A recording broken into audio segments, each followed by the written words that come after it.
Assalamualaikum warahmatullahi wabarakatuh.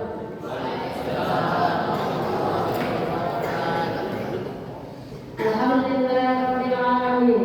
Assalatu wassalamu ala asrofil anbiya'i wal mursalin wa ala alihi wa sahbihi ajmain. Amma ba'd.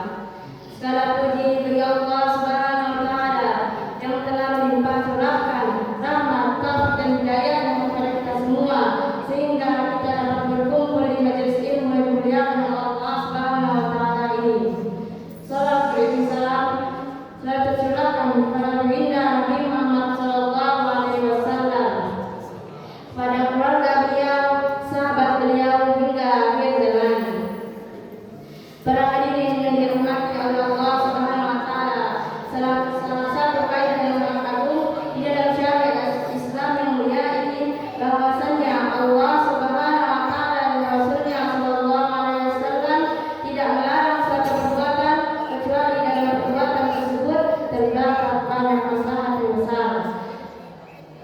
Begitu juga tidak melarang suatu perbuatan kecuali dalam perbuatan tersebut terdapat banyak mudaratnya.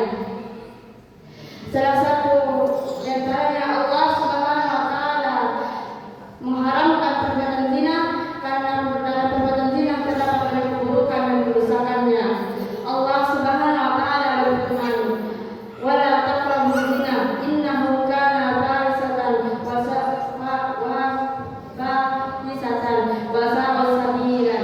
Dan janganlah kalian melakukan zina, sesungguhnya zina itu adalah salah satu perbuatan keji dan suatu jalan yang buruk. Quran surah Al-Isra ayat 32. Di dalam ayat ini Allah Subhanahu wa taala melarang manusia mendekati perbuatan zina dan semua sarana yang dapat menjerumuskan ke dalam perbuatan tersebut. Ini dikarenakan bahwa zina merupakan perbuatan yang kotor dan buruk, membawa dirinya kepada kehancuran dan hinaan, merusak masyarakat, merusak keluarga dan masyarakat, dan membuat cacat dan menghinakan anak turunannya. Sehingga pantas Allah Subhanahu wa taala memberikan hukuman yang berat bagi para pelakunya, yaitu dirajam, dilemparkan batu sampai mati. Nabi Muhammad sallallahu alaihi wasallam bersabda, "Ilhamu bihi farjamuhu." Pergilah kalian, rajamlah dia. Perhatikanlah wahai hadirin sekalian, alangkah beratnya hukuman di dunia, apalagi di akhirat. Tetapi banyak sekali manusia yang tidak mau berpikir. Allah mengharamkan al-mahrim kepada para umatnya. Begitu juga Rasulullah sallallahu alaihi wasallam sangat kasih sayang kepada umatnya.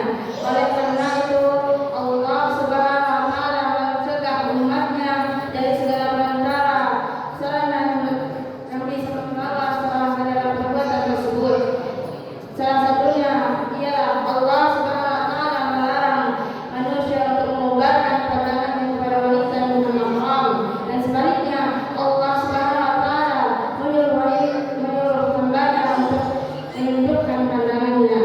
Lantas kalau pandangan ini diharamkan, maka bagaimana dengan orang-orang yang melihat gambar-gambar wanita, majalah-majalah dan video-video kamu di luar sana?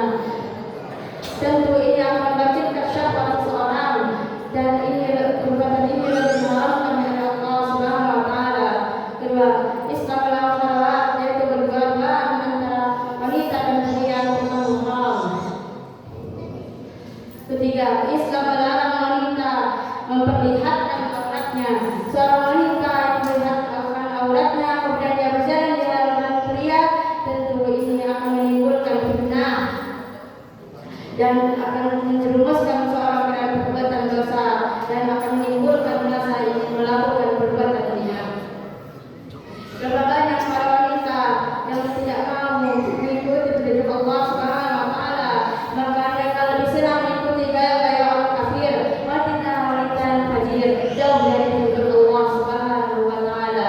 Bahkan banyak yang merasa senang dan bangga mempertontonkan auratnya. Nauzubillah min dzalik. Maka para hadirin, jagalah diri Anda dari murka Allah Subhanahu wa taala. ikutilah petunjuk Rasulullah